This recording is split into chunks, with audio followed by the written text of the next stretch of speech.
So what is empathy, and why is it very different than sympathy? Empathy fuels connection. Sympathy drives disconnection. Empathy, it's very interesting. Teresa Wiseman is a nursing scholar who studied professions, very diverse professions where empathy is relevant, and came up with 4 qualities of empathy. Perspective taking, the ability to take the perspective of another person or recognize their perspective as their truth. Staying out of judgment, not easy when you enjoy it as much as most of us do. Recognizing emotion in other people and then communicating that. Empathy is feeling with people. And to me, I always think of empathy as this kind of sacred space when someone's kind of in a deep hole and they shout out from the bottom and they say, I'm stuck, it's dark, I'm overwhelmed. And then we look and we say, hey, climb down. I know what it's like down here, and you're not alone. Sympathy is, ooh, it's bad, no. You want a sandwich?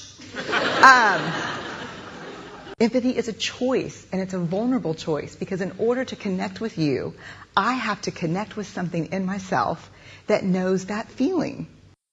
Rarely, if ever, does an empathic response begin with at least.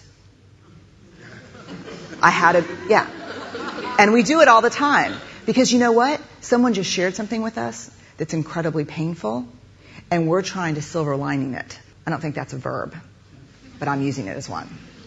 We're trying to put the silver lining around it. So, I had a miscarriage. Oh, at least you know you can get pregnant.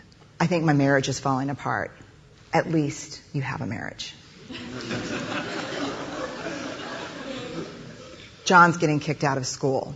At least Sarah is an A student. But one of the things we do sometimes in the face of very difficult conversations is we try to make things better. If I share something with you that's very difficult, I'd rather you say, I don't even know what to say right now, I'm just so glad you told me.